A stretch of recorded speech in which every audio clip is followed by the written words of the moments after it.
नमस्कार दोस्तों, स्टडी विज्ञान प्रकाश में आप सभी का हार्दिक स्वागत है। दोस्तों, उत्तर प्रदेश में टीजीटी के लिए खास तौर से टीजीटी बायोलॉजी और विज्ञान में भर्ती के लिए नई नियमावली जारी कर दी गई है। जैसा कि आप देख सकते हैं कि यूपी बोर्ड के सचिव दिव्यकांत शुक्ल की ओर से इंटरमीडिएट शिक्षा अधिनियम 1921 में संशोधन का आदेश जारी किया गया है। अब टीजीटी विज्ञान के बारे में बात करें तो टीजीटी विज्ञान में मान्यता प्राप्त विश्वविद्यालय से न्यूनतम 45% अंकों के साथ भौतिक विज्ञान, रसायन विज्ञान और गणित विषय के साथ स्नातक या स्नातकोत्तर तथा बीएड, बीएड, बीएससी एड या एमएड होना कंपलसरी है। संशोधन के बाद टीजीटी बायोलॉजी में रसायन विज्ञान विषय को भी शामिल कर लिया गया है। पहले टीजीटी बायो के लिए वही अभ्यर्थी आवेदन कर सकते थे जिन्होंने जंतु या वनस्पति विज्ञान से स्नातक किया हो। इसी प्रकार टीजीटी विज्ञान की अर्हता में भी बदलाव किया गया है। अब गणित से स्नातक भी विज्ञान विषय में आवेदन कर सकते हैं। तो दोस्तों, यहाँ पर जो पूरा मामला है उसको आप ठीक से समझ लीजिए। कुल मिला के उत्तर प्रदेश में 4512 एडेड यानी कि सहायता प्राप्त माध्यमिक विद्यालयों में प्रशिक्षित स्नातक टीजीटी विज्ञान और जीव विज्ञान विषय के चयन की अर्हता में संशोधन किया गया है।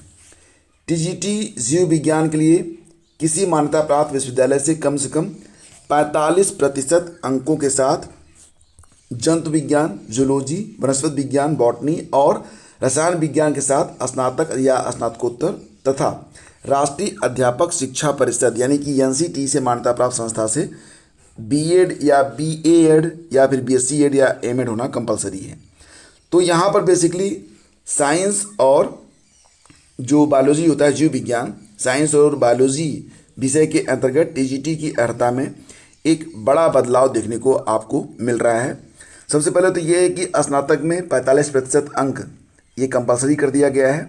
दूसरी बात ये है कि यहाँ पर अब अगर आप साइंस में टीजीटी में आवेदन करना चाहते हैं तो ऐसी कंडीशन में फिजिक्स, केमिस्ट्री, मैथ आपका होना चाहिए आपके स्नातक में।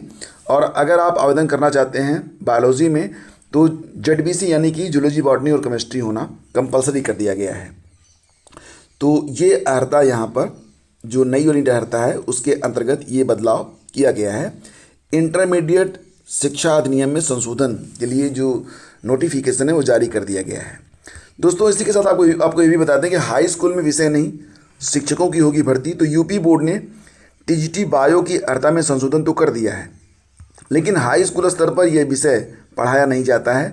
तो यूपी बोर्ड ने वर्ष 2000 से पहले ही हाई स्कूल स्तर पर जीव विज्ञान को समाप्त कर दिया था। इसी के चलते उत्तर प्रदेश माध्यमिक शिक्षा सेवा चयन बोर्ड ने 12 जुलाई 2018 को टीजीटी जीव विज्ञान 2016 की भर्ती निरस्त कर दी थी।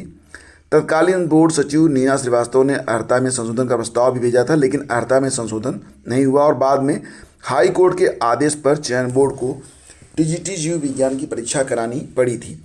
दोस्तों, निश्चित रूप से जो विज्ञापन जारी हुआ था 2022 में उसमें ये लागू नहीं होगा, लेकिन अब जो नए विज्ञापन जारी होंगे यानी कि शिक्षा सेवा चयन आयोग के गठन होने के पश्चात जो नया विज्ञापन जारी होगा तो उसमें ये बदलाव रहेगा। सबसे अच्छी बात दोस्तों यहाँ पर यह है कि अभी भी जो ऊपरी उम्र सीमा है तो आप किसी भी उम्र के हों आप इसमें आवेदन कर सकते हैं। ये सबसे खूबसूरत पहलू है इस शिक्षक भर्ती का।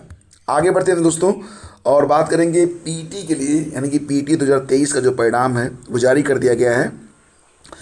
हालांकि वेबसाइट क्रैश हो गई थी जब रिजल्ट इसका जारी हुआ। बहुत बड़ी संख्या में अभ्यर्थियों ने इसमें आवेदन भी किया था। हाँ, एक बात और भी थी कि बहुत बड़ी संख्या में लोगों ने ये परीक्षा छोड़ी भी थी।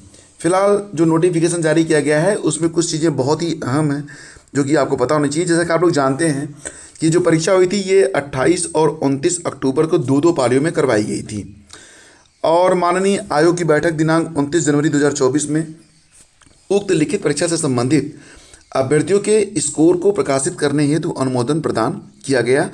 तो प्रारंभिक अर्हता परीक्षा में प्रतिभाग करने वाले अभ्यर्थियों का स्कोर, प्रारंभिक परीक्षा परिणाम जो है वो फिलहाल तो आपको बता दें कि ये 29 जनवरी 2024 से लेकर 1 वर्ष तक ये मान्य रहेगा। यानी कि जिस दिन परिणाम जारी किया गया उसी दिन से इसकी वैधता स्टार्ट हो चुकी है।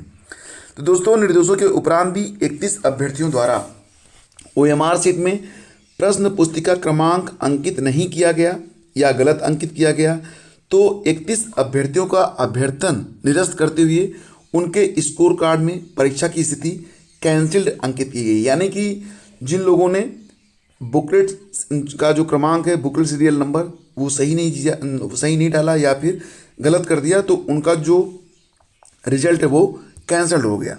दूसरी बात ये है कि 890 अभ्यर्थियों को केंद्र अधीक्षकों द्वारा लिखित परीक्षा है तो औपबंधिक प्रवेश दिया गया। उनके स्कोर कार्ड में परीक्षा की स्थिति प्रोविजनल लिखकर उनका परिणाम जारी कर दिया गया। 6 अभ्यर्थियों का परिणाम जांच के अधीन प्रकाशित किया जा रहा है। ऐसे अभ्यर्थियों की स्कोर कार्ड में परीक्षा की स्थिति के अनुसार अंडर इन्वेस्टिगेशन अंकित किया गया है। 75 अभ्यर्थी लिखित परीक्षा के दौरान अनुचित साधनों का प्रयोग करते हुए पाए गए हैं तो इनका जो परिणाम है उस पर अनफेयर मीन्स अंकित कर दिया गया है।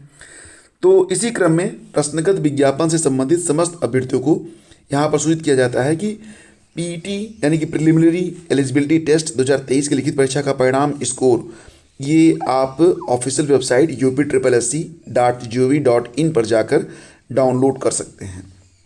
तो यहाँ पर बहुत सारे अभ्यर्थियों को लग रहा था कि आखिर उनका जो रिजल्ट है वो कैंसिल क्यों है, तो उसकी वजह यही है कि उन्होंने अपना जो प्रश्न पुस्तिका क्रमांक है उसको या तो गलत कर दिया या तो फिर उन्होंने अंकित ही नहीं किया। तो दोस्तों इसी के साथ आगे बढ़ते हैं और बात करेंगे UPPCS में आवेदन करने की लास्ट डेट। फिलहाल तो अगर देखें तो 2 फरवरी है, लेकिन रजिस्ट्रेशन और फीस जमा करने की जो डेट थी वो 29 जनवरी थी। और 29 जनवरी से पहले यानी कि 29, 28 और 27 जनवरी को बहुत सारे अभ्यर्थी जो हैं वो ट्राई कर रहे थे तो साइट जो है ठीक से काम नहीं कर रही थी, जिसकी वजह से बहुत सारे लोगों का पेमेंट भी नहीं हो पाया। लास्ट डेज में SBI का जो पेमेंट गेटवे है वो भी ठीक से काम नहीं कर रहा था, जिसकी वजह से अभ्यर्थी जो थे वो काफ़ी परेशान रहे। यानी कि अभी भी बहुत सारे अभ्यर्थी ऐसे होंगे जिनका पेमेंट नहीं हो पाया है। हालांकि कल दैनिक भास्कर के अनुसार डेट बढ़ाई जा सकती है। हालांकि अभी ऑफिशियल कोई डिक्लेरेशन नहीं है, लेकिन जैसे ही कोई सूचना मिलती है आपको इसी चैनल पर मैं सूचित कर दूंगा, ताकि आप अगर फॉर्म नहीं भर पाएँ तो आप उसको तुरंत भर पाएँ। तो 29 जनवरी लास्ट डेट थी रजिस्ट्रेशन और फीस जमा करने की। 2 फरवरी तक जो अभ्यर्थी हैं वो फॉर्म अपना सबमिट कर सकेंगे अगर उन्होंने अपनी फ़ीस जमा कर दी है, और संशोधन या सुधार कर सकते हैं 9 फरवरी तक। तो मतलब 9 फरवरी तक आपको संशोधन करने का मौका यहाँ पर दिया गया है। हालांकि जो आखिरी 3 दिन थे इसमें जो वेबसाइट थी वो ठीक से काम नहीं कर रही थी। OTR के माध्यम से आवेदन हो रहे हैं तो OTR की संख्या भी काफ़ी हो गई है। मतलब अगर देखा जाए तो 29 जनवरी की शाम तक OTR जो है वो 18,13,559 तक हो चुके हैं। और वहीं पर दूसरे चरण के चयनित शिक्षकों का स्कूल का आवंटन शुरू कर दिया गया है। बात यहाँ पर हो रही है BPSC TRE 2 यानी कि बिहार शिक्षक भर्ती परीक्षा 2.0 के अंतर्गत बिहार लोक सेवा आयोग की ओर से दूसरे चरण के चयनित जो हैं उनको स्कूल आवंटन का कार्य सोमवार को शुरू कर दिया गया है।